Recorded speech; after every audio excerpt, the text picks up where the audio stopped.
Pronto. Olá, aqui é o Dr. Jonatas Catunda, cirurgião de cabeça e pescoço, começando mais um Casos da Semana. Esse novo quadro aqui do canal, eu aperto play aos sábados, geralmente depois de ter atendido vários pacientes, e comento um pouco de como foi a minha semana, dos casos que eu peguei, né? Um novo tipo de vídeo que eu comecei a fazer aqui no canal, já tem umas 3 a 4 edições, e é interessante porque eu comento um pouco dos casos que eu vi e atendi, e isso pode de alguma forma te ajudar se o seu caso for semelhante, né? Algumas pessoas não têm condições de agendar um atendimento comigo, então é interessante ver casos parecidos porque pode se encaixar, né? Claro que na consulta é bem diferente porque eu vejo em detalhes o caso, né? Então nem sempre o que se aplica a um se aplica a outro, às vezes é bem diferente. Essa semana foi uma semana muito boa para mim, 2 notícias boas. Uma, o meu Instagram atingiu 20 mil inscritos e a outra foi, finalmente saiu o resultado final. Eu já esperava essa notícia, mas agora saiu definitivo, né? Foi aprovado no concurso da FunSaúde, que é o concurso do Estado para trabalhar no Hospital SUS, né? Então, eu sempre tive essa vontade de trabalhar no SUS, só não tive o espaço e a oportunidade, aí saiu esse concurso, estudei bastante e deu certo. Então, em breve, eu vou começar a compartilhar com vocês também esse meu dia a dia no Hospital SUS, atendendo e operando pacientes com problemas muito mais complexos do que eu geralmente trago aqui, são as doenças da tireoide, né? Trazer as outras patologias da cabeça e pescoço que, infelizmente, os pacientes chegam muito tarde. Câncer de boca, câncer de garganta, câncer de laringe. Então, vai ser muito bom para todo mundo, né? Graças a Deus, agora é esperar ser chamado, né? Essa semana também adoeci um pouco, então ontem eu acabei desmarcando o consultório, eu não tive nenhuma postagem ontem, fiquei de cama, mas hoje eu já amanheci melhor. Só a garganta que está arranhando um pouco. Fiz até o teste para Covid e deu negativo, então deve ter sido só alguma infecção viral, alguma faringite, mas já estou melhorando. Hoje deu para atender todo mundo, nem me cansei nem nada e estou aqui ainda disposto, fazendo mais um vídeo para vocês. Então, de casos que eu tenho para comentar essa semana, algo interessante e preocupante é a quantidade de casos de homem com câncer de tireoide. Então, essa semana, coincidência ou não, saiu a notícia do cantor João Neto, da dupla João Neto e Frederico, né, diagnosticado com câncer de tireoide.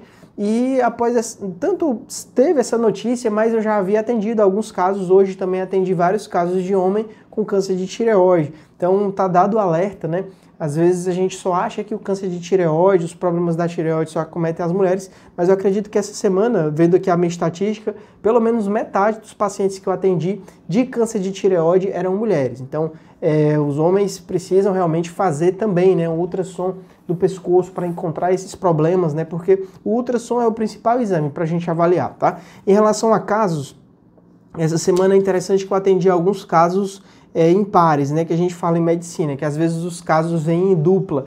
Então eu atendi 2 casos muito parecidos de homem com um nódulo suspeito de ser câncer de 1,2 centímetros e a punção Bethesda 5 ou Bethesda 6, tanto a punção suspeita de ser câncer, o aspecto do nódulo suspeito de ser câncer e sem nada do outro lado. E a decisão é sobre qual é a melhor cirurgia para cada um desses casos, né? Se é uma cirurgia parcial ou uma cirurgia total. Então essa é uma decisão que é muito individual de cada caso, de cada paciente, de cada médico, mas eu sempre converso sobre as possibilidades de cada uma das cirurgias. A cirurgia parcial, ela tem uma vantagem em relação à total no sentido de que o risco de ter um hipoparatireoidismo é 0. Então, o hipoparatireoidismo é uma das complicações da cirurgia da tireoide que ela é muito temida, porque quando ela acontece de forma definitiva, que é em torno de 1% dos pacientes, o paciente pode ficar tendo que tomar muitos comprimidos de cálcio durante todo o dia, né, para o resto da vida, ou até surgir um hormônio PTH sintético. Então, o risco na parcial é 0, o risco na total ele existe.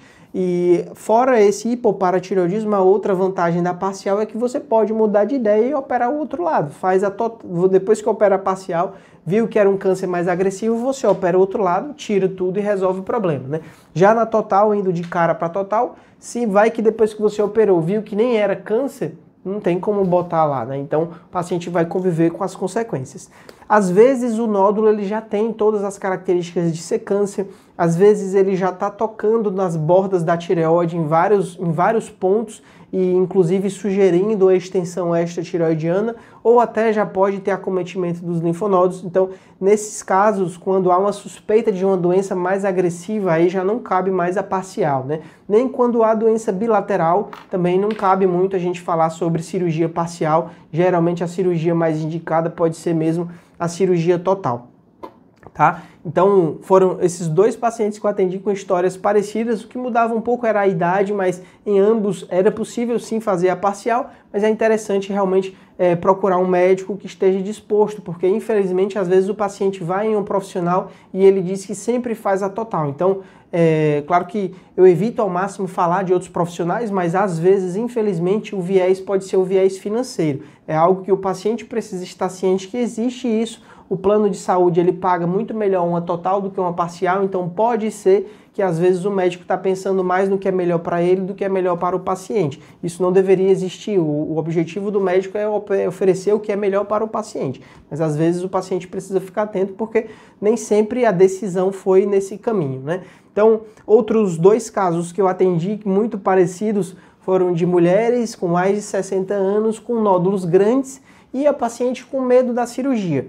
Em um dos casos, a paciente pensava em fazer o procedimento de radioablação ou ablação com radiofrequência e a outra, muito medo de operar, né, mas não falou nada sobre esse procedimento. Então, em pacientes jovens, né, quer dizer, 60 anos ainda é considerado jovem, né, como se fosse uma adolescência da terceira idade, né, porque no passado a pessoa passava dos 60 e era velho, e hoje em dia não é mais. Velho seria uma pessoa com mais de 80, mas até pessoas de 80 ainda tem, dependendo do quanto a pessoa se cuidou, pode ter muito vigor ainda. Então a idade ela não é um bom parâmetro para se dizer sobre isso, mas hoje em dia existe uma faixa etária de 50 até próximo de 80, 70, depende muito da pessoa, que é uma zona cinza, é como se fosse uma nova adolescência. Essa pessoa, ela já está próximo de se aposentar, mas ao mesmo tempo é uma pessoa que tem todas as funções cognitivas, tem o vigor físico, e ela não é igual a um velho que nem era antigamente, né? Então, é claro, isso é um termo pejorativo, às vezes a pessoa pode entender errado,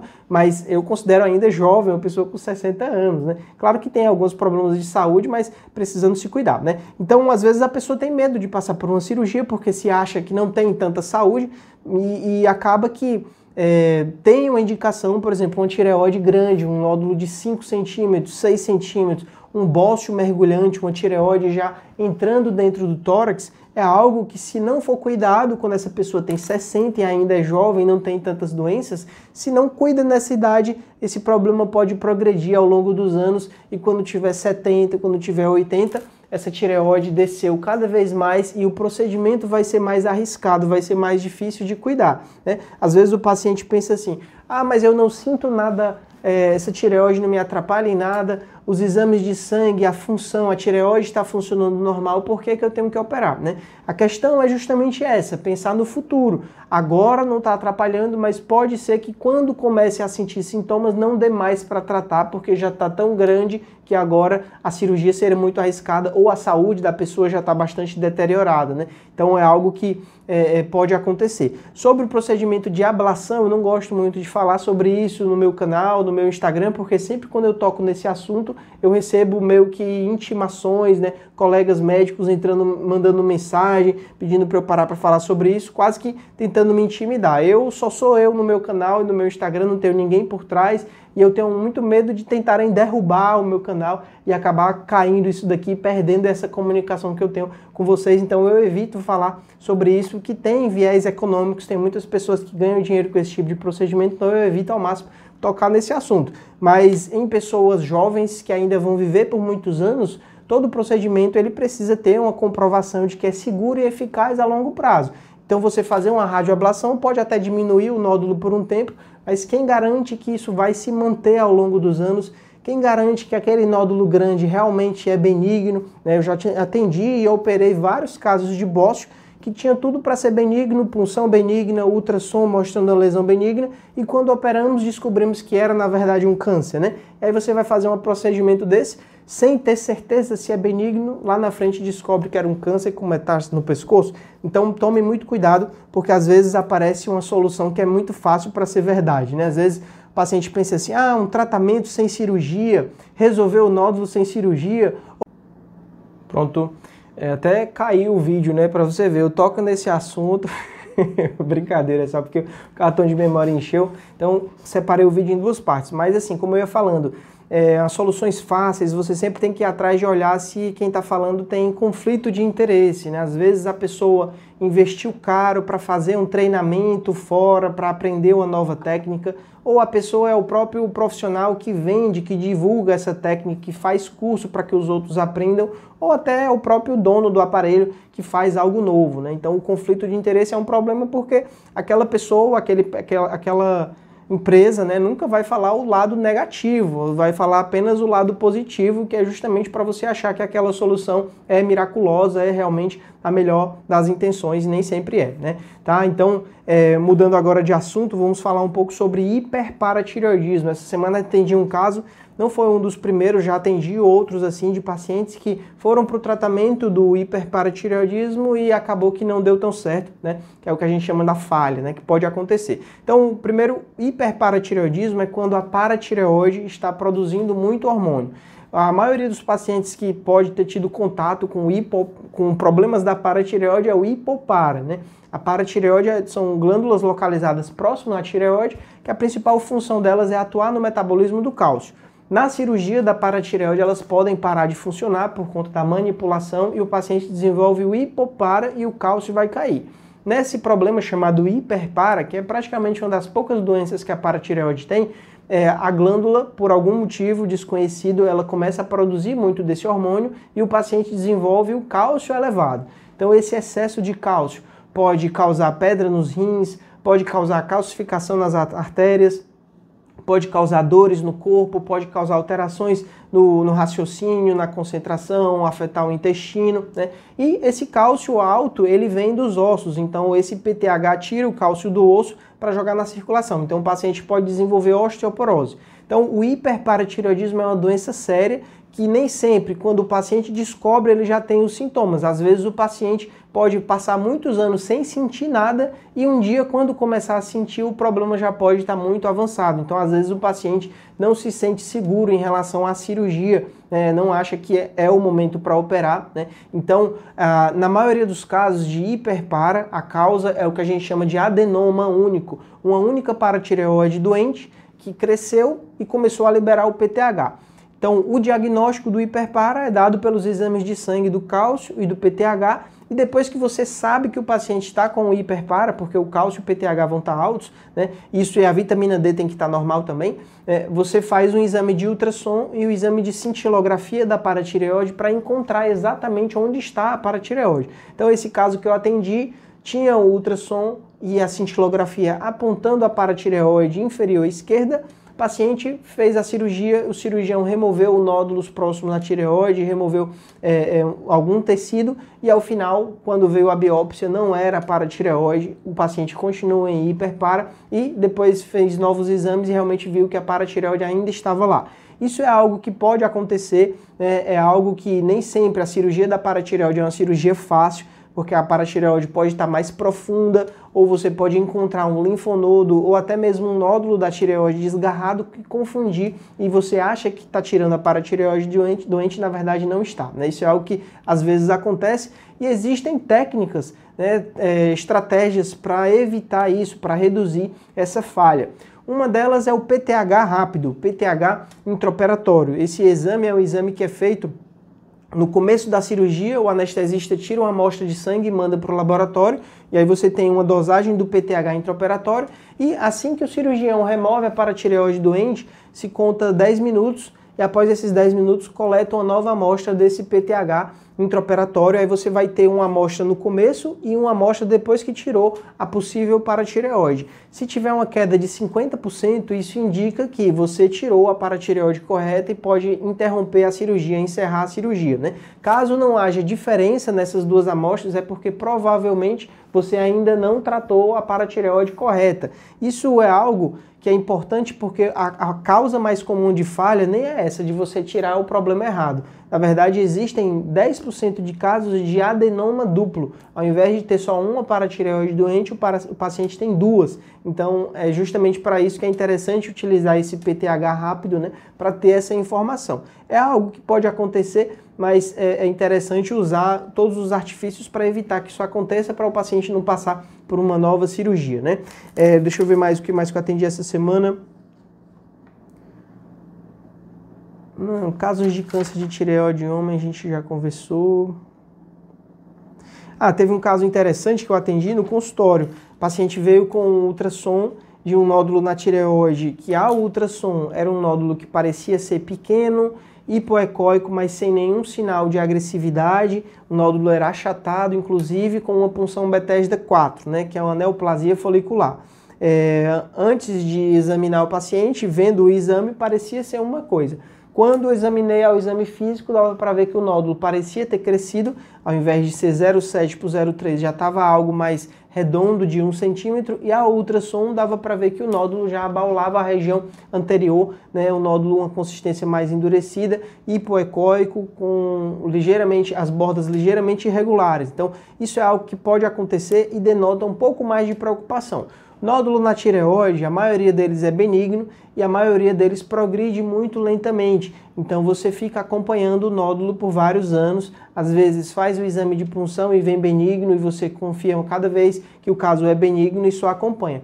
Mas às vezes o nódulo ele muda de aspecto. E todo caso que o nódulo muda de aspecto ou muda de tamanho, você precisa prestar mais atenção, porque às vezes ali pode ser um câncer de tireoide. Câncer de tireoide é um problema altamente curável, é algo que você tem como resolver, mas que o ideal, se é um câncer, é que você trate o quanto antes, você não fique com aquilo dali, né, por muitos anos, porque senão pode ser que dê mais trabalho no futuro. Essa semana eu atendi também uma moça que tinha nódulos na tireoide, e ela ficou acompanhando por muitos anos os nódulos progredindo, até que quando foi para o tratamento, de fato era um câncer de tireoide, já com metástase nos linfonodos e metástase no pulmão. Quer dizer, se tivesse tratado mais cedo, talvez a evolução fosse diferente. Mas o lado bom é que fez a cirurgia, fez a iodoterapia e com a iodoterapia as lesões regrediram, diminuíram bastante, a tireoglobulina bastante baixa. Então, algo muito positivo nos casos de câncer de tireoide é que mesmo nesses pacientes que têm metástase no pulmão, a doença pode ter uma resposta muito boa à iodoterapia e até entrar em remissão, e até desaparecer, ter uma resposta completa com a iodoterapia. Então, isso é algo que a gente não vê em nenhum tipo de câncer, né? Mas, quando você descobre nesse estágio, dá mais trabalho, é mais difícil controlar, porque precisa repetir essa iodoterapia em dose alta, aumenta a chance de ter os efeitos colaterais da iodoterapia, né? E existe a possibilidade de você não conseguir controlar. Então, é por isso que o ideal é não esperar tanto para tratar, né? Se existem nódulos suspeitos, outro ponto também que recomendo às vezes o paciente passa só no ginecologista, né? E às vezes, nem sempre, né, o ginecologista encaminha o paciente no tempo correto. Às vezes o ginecologista pode, ou o endocrinologista pode perder um tempo sem encaminhar o paciente para o cirurgião de cabeça e pescoço, que é quem de fato trata, que é de quem opera nódulos na tireoide, bócio, câncer de tireoide. Então, às vezes, um caso já cirúrgico, o paciente pode perder um certo tempo porque não foi no médico correto. E outro ponto importante é porque, às vezes, o médico não tem muita experiência com o ultrassom e vê apenas o laudo. O laudo é algo que é uma descrição do que o outro médico viu, enquanto que a imagem que está lá no ultrassom ela é bem característica. Então, hoje mesmo eu atendi 2 pacientes, até bem próximo um do outro, em um dizia nódulo sólido e hipoecóico, e o outro dizia nódulo sólido e hipoecóico. Nos 2 nódulos sólidos e hipoecóicos, que inclusive era do lado direito, em um deles era um nódulo praticamente inofensivo, quase da cor da tireoide, então era quase isoecóico, enquanto que no outro era um nódulo hipoecóico, mas marcadamente hipoecóico, um nódulo quase preto, com bordas irregulares, né, e já com sinais de uma possível microcalcificação. Então, ambos nódulo sólido e hipoecóico, se você só lê o texto, você pode ter uma interpretação bem diferente, né? Vendo as imagens em um, você fica super tranquilo, e a imagem do outro você sabe que tem que operar, independente se a punção vier benigna, né? Então, às vezes o médico que não olha a imagem é um problema, porque ele fica se confiando no que o outro viu, né? Ao invés dele mesmo olhar, né? Então, quando a pessoa não tem experiência, é mais difícil. Então, eu acho que dos casos que eu tinha para conversar sobre hoje, pessoal, acho que é isso. muitos casos de câncer de tireoide em homens. Eu até postei vídeos justamente sobre isso, né, para comentar que existe uma dúvida, né, se o câncer de tireoide ele realmente é mais agressivo nos homens ou se é apenas um viés. Às vezes o homem, por não se cuidar da forma como as mulheres, acaba descobrindo o câncer um pouco mais avançado, né, e pode ser mais difícil controlar. Então não é que seja agressivo, é só que foi descoberto mais tarde, né? Mas em geral a chance é a mesma das mulheres para o mesmo estadiamento. Então o conselho é se cuidem, né? Esses problemas, o câncer de tireoide tem tratamento. É uma doença que, se você fizer tudo direitinho, com certeza você vai escapar. Dificilmente alguém morre de câncer de tireoide, é muito raro, né? A não ser nos casos de carcinoma anaplásico, que aí eu vou deixar para falar sobre ele em outro vídeo, tá certo? Então, muito obrigado por assistir esse vídeo. Se você gostou desse vídeo, comenta aí, deixa o que é que você achou desses temas dos casos da semana, né? Eu atendi vários pacientes na consulta online, consulta presencial, mas eu trouxe só alguns para a gente não ficar falando sobre tudo, né? Melhor separar para temas específicos, né? E espero que semana que vem... Ah, não, semana que vem é véspera de carnaval. Semana que vem não vai ter casos da semana, não. Eu acredito que não, tá? E é isso, pessoal. Um forte abraço. Terça-feira, live no YouTube. Sexta-feira, se Deus quiser, live no Instagram, tá? Se eu tiver melhor, com certeza eu devo estar, né? E é isso. Até mais. Valeu.